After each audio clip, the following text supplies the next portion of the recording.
everybody, welcome to the Empressive channel. There are a few topics I want to talk about in this video. I definitely want to share my thoughts about Meghan and Harry's interview with Oprah because there's been a lot of talk about it. The Queen even responded to the interview, and Piers Morgan's dusty self quit his job over the interview. And also, Beyonce and Serena Williams spoke out in support of Meghan Markle. And we'll talk about all of that later on in this video. But before I do that, I want to highlight some new music videos that were dropped by SZA and Doja Cat. First, starting with SZA. A few days ago, SZA released a video for her Billboard Top 10 hit, Good Days, and the video was very SZA-esque. It was like she was in a shroom fantasy world and she was getting high off the vibes. She was dancing and doing the absolute most and swinging from the pole, which I always think is impressive because that takes incredible athleticism and strength to do pole dancing. But she was doing the most. But I liked it. I like when an artist gives you something interesting instead of doing the same old, same old. And this is one of the reasons why SZA stands out amongst her peers in R&B, because she doesn't sound like everybody else. She doesn't do the same thing that all the other girls do. I think she kind of sets the trend. She's a trendsetter, and I'm really loving the songs that she's been releasing in this era. I love Hit Different, and I love Good Days, and I also like the song that she previewed called Shirt, and I think this song was actually produced by Rodney Jerkins, who is one of my favorite all-time producers. So SZA is really delivering some great music in this era, and I can't wait to hear her album in its entirety. Now on to Doja Cat. I want to talk about her new video for her song Streets. Streets has been really picking up a lot of steam, and I don't think it was supposed to be a single initially, but people love the song, and it really started blowing up even more after the Silhouette Challenge became viral on TikTok. So Doja's team decided to drop a video for it, and here are my thoughts about the video. I think the video was very creative on Doja's part, and the visuals were also unexpected. I didn't expect Doja to take a more eccentric route, but I guess I should have expected it coming from Doja. But I like the different superhero references in her video. I also like the fact that Kofi Siriboe played her love interest in the video. Kofi was looking good in this video. I mean, whew, that's a fine man right there. But in the beginning of the video, Kofi was staring at the window and he sees this mannequin in the shop who is Doja Cat, and he starts having dark, twisted fantasies about Doja. First, he envisions Doja breaking out into a silhouette challenge, and the next thing we know, Doja is dancing and grinding on Kofi. And the fantasy becomes even more twisted when she sucks this man in and traps him like he's her prey. This particular scene where she was crawling like an arachnid was kind of a reference from Spider-Man and Venom. And also toward the end of the video, there is a reference from WandaVision. So Doja thought outside of the box with her references. She did the unexpected. And even though the video was a bit too eccentric for my taste, I appreciate her creativity. I think Doja and SZA are really some of the standout artists in their respective genres, and I did hear that they will be collaborating on Doja's next album, Planet Her. So that should be very, very interesting. Now on to the next topic. I do want to talk about the interview that shook up the royal family. On Sunday night, Prince Harry and Meghan Markle did a sit-down interview with Oprah Winfrey, and they revealed some very shocking things about the royal family. I'm not going to say I was completely shocked, but it was shocking to hear them be so honest. But what this interview did was it stripped off the facade that the royal family has been presenting for centuries. I think the public has looked at the royals through a rose-colored lens. We've seen the prestige and the power and wealth that they have. We've seen the type of influence that they've had, but we don't know the darkness that lies within the four walls of that castle. There's a lot of darkness in that family, and I think Meghan Markle was suffocating in that environment. The way she described living in the royal palace was similar to how one would describe living in a prison. She had no freedom. She had no voice. She couldn't have lunch with her friends. She couldn't leave the castle without permission. She even recalled a time where she only left the castle 2 times in 4 months. Imagine being stuck in a place where you have no friends, no family around you, no freedom at all. And you're left alone in this foreign environment while your husband is out on duty. That to me doesn't sound like a home. It doesn't sound like a fairy tale. It sounds like a prison. That's what it sounds like. And I really do believe that this had an effect on Meghan's mental health. But that wasn't the only thing that affected Meghan mentally. There were a lot of different things that happened that triggered Meghan into having a mental breakdown. And I'm going to talk about it. But before I do, I want to talk about the shift that happened between Meghan and the royal family. Meghan said that when she first met the royal family, they were very open and welcoming to her, and she fit right in. In fact, the Queen loved Meghan. You could see some pictures with her and Meghan just sitting there cracking up, laughing like they're good old friends. The Queen liked Meghan. Everybody seemed to like Meghan. Prince Harry's father, Prince Charles, and his brother, Prince William, and his wife, Kate Middleton, seemed to like Meghan. However, something shifted, okay? People in the royal house started to notice that Meghan Markle was getting a lot of positive attention. Prince Harry didn't say this verbatim, but he did allude to there being some jealousy when it came to the positive press that Meghan was getting. Harry and Meghan pointed out that things started to change after they got off their Australian tour. On that tour, Meghan received a lot of great press. She connected so well with the people. People loved her.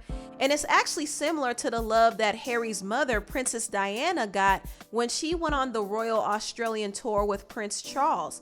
Princess Diana's popularity shot through the roof, and there started to be a shift once Princess Diana started outshining her husband, Prince Charles. So it's kind of similar to what happened with Meghan Markle when she went on her first Australian tour. She began to outshine some of the other members of the royal family. And she even got more great press when she announced that she and Harry were expecting their first child together. And this was supposed to be a celebratory moment. However, this is actually where things began to take a turn for Meghan and her standing with the royal family. Meghan and Harry revealed that there were conversations about their baby Archie's skin tone. Because Meghan is half black, some of the members of the royal family were concerned that Prince Harry and Meghan's baby Archie would be too dark.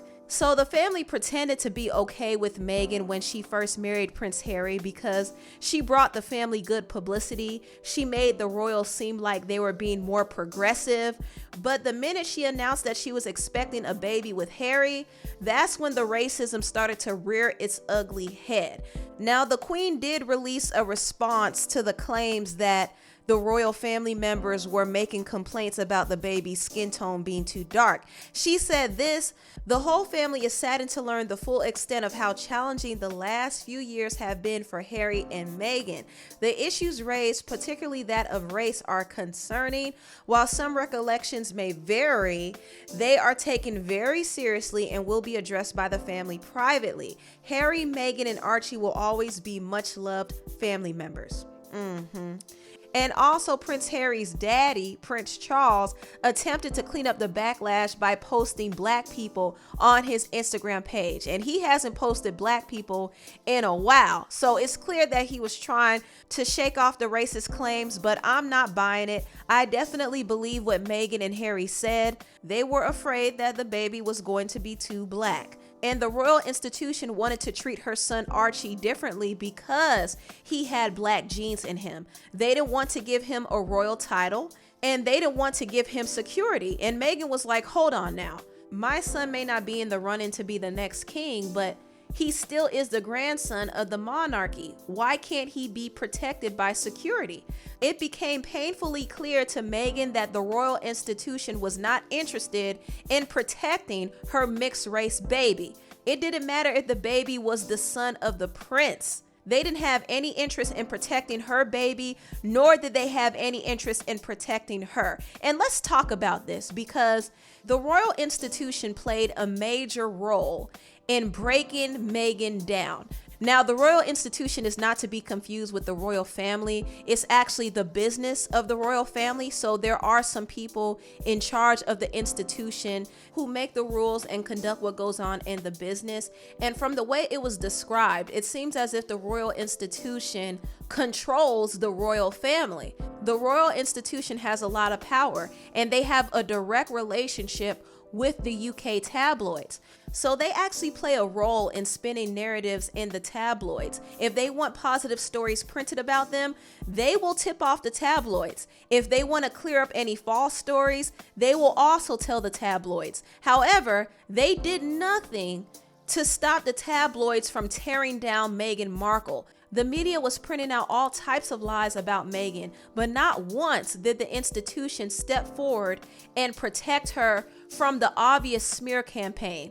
And I strongly believe that they didn't protect her because, for one, she's half black, and two, they wanted to sacrifice Meghan's reputation to protect the scandal involving Prince Andrew. Because if you don't know, Prince Andrew was caught up in that whole Jeffrey Epstein scandal, and he's actually a deviant predator, but his criminal actions were overshadowed by the hate that Meghan was getting.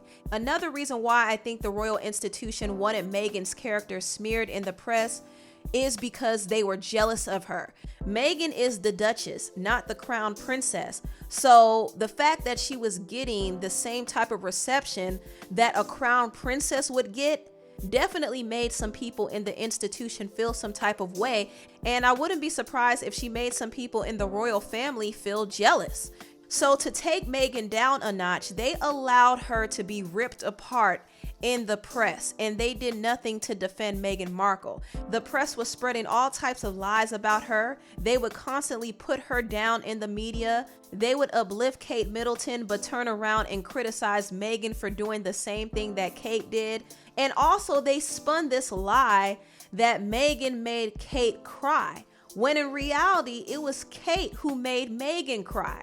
Kate made Meghan cry while they were preparing for Meghan's wedding. And this was something that was never supposed to come out in the press, but it did.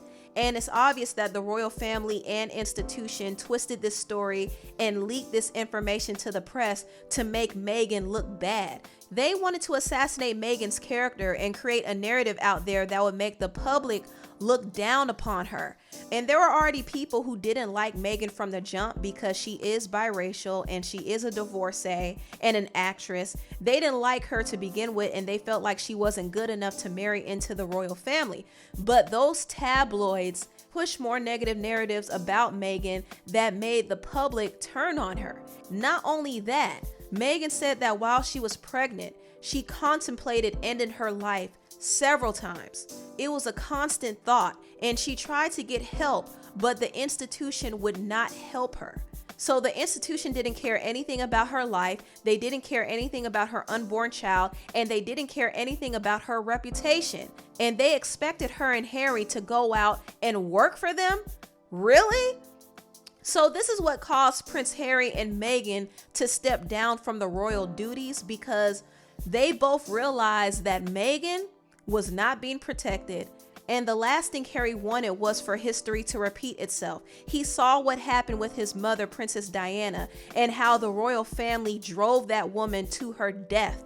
He saw how his mother was dragged in the press after his father divorced her. He saw how she was treated. He knew about her being depressed and how the institution did nothing to help her. She had nobody to turn to. She was exiled, she was ripped apart in the press, and eventually she was killed. And that's what the royal family was trying to do to Meghan Markle, but Harry said, nope, not on my watch, not on my watch. He stood up for his wife, and he chose not to be the lying, cheating coward that his father, Prince Charles, was. And he decided to put his family first. And the crazy thing is, Prince Harry and Meghan Markle weren't even disrespectful. They just wanted some time for Meghan to get some mental help.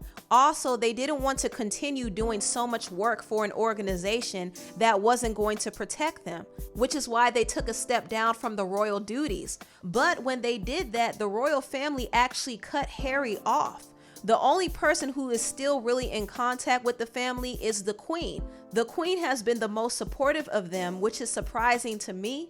But I still give the Queen the side eye because she had the power to protect Meghan and Harry, but she didn't do that.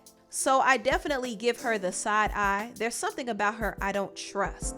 But yeah, Meghan and Harry were left to fend for themselves. when they stepped down from their royal duties, they were pretty much cut off from the royal family. Harry's father, Charles, refused to speak to him. He took away his financial security and his physical security. So Prince Harry had nothing to his name. The only thing that he was able to survive on is the inheritance from his mother. And thank God for Tyler Perry, because Tyler Perry was the only one who stepped up and provided a home and security for both Meghan and Harry. But if it wasn't for Tyler Perry, Meghan and Harry would not have protection. And that really says a lot, that Harry's father would allow his own son to go without protection. He saw what happened to Princess Diana, and he saw how she was killed. And he would allow his son, who is a royal, to go out there without protection.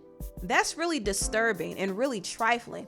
And I feel bad for Harry because he lost a lot behind all of this, but he wanted to do what he could do to protect his family because he knew that the royals wouldn't do it. I'm glad that Meghan and Harry were able to speak their piece and expose the royal family and institution for what it really is. It's not this fairy tale picture that people make it out to be. The whole institution is really a prison. And like Harry said, his father and his brother are trapped. They're trapped in the system and they can't leave because they're next in line for the throne. So they have to be prisoners to their royal title. And it's sad, but it is what it is. I'm glad Meghan and Harry are free, and I do hope they continue to protect themselves. The royal family is nothing to play with. They are the elites in society, so Meghan and Harry may face some real threats, so I do hope they continue to protect themselves because they're going to need it. They're going to need the extra security. Even though the UK media did not like this interview that Meghan and Harry did, they did receive some support from different celebrities. Beyonce actually sent out this message to Meghan on her website saying, "Thank you, Meghan, for your courage and leadership. We are all strengthened and inspired by you." Also, Meghan Markle's friend Serena Williams wrote a message to her on Instagram saying this: "Meghan Markle, my selfless friend, lives her life and leads by example with empathy and compassion. She teaches me every day what it means to be truly noble. Her words illustrate the pain and cruelty she's experienced. I know firsthand the sexism and racism institutions and the media used to vilify women and people of color to minimize us, to break us down and demonize us. We must recognize our obligation to decry malicious, unfounded gossip and tabloid journalism. The mental health consequences of systemic oppression and victimization are devastating, isolating, and all too often lethal. I want Meghan's daughter, my daughter, and your daughter to live in a society that is driven by respect. Keep in your memory the fruitage of the Spirit is love, joy, peace, long-suffering, kindness, goodness, faith, mildness, self-control. Against such things there is no law." You better preach it, preach it. Even though Meghan received a lot of support from different celebrities, she also faced a lot of criticism as well. And I'm not going to bring up everything that was said. I know Piers Morgan had a mouthful to say about Meghan, and his vitriol for Meghan is completely personal, which is why his opinion doesn't matter in my book. But I do want to discuss something that the author and podcaster Amanda Seales said. She made some interesting points. Her points probably may be seen as a little bit critical to some people, but she made some interesting points nevertheless. This is what she said. I know that everybody's like on the yes for Meghan train, but I want this to also be a learning lesson. There was a point in the interview where Oprah said, didn't you know anything about the royal family before you went into this? And she was like, no. I mean, I just, I didn't feel the need to do that research. And I feel like if she had said I just didn't want to form an opinion of them without first getting my own, and that would make sense to me. But it was this idea that it was an unnecessary thing to do. And when you're dealing with a family of that magnitude and of that lineage and of this history, it seems essential. I mean, we do full Instagram forensics on just regular old niggas. So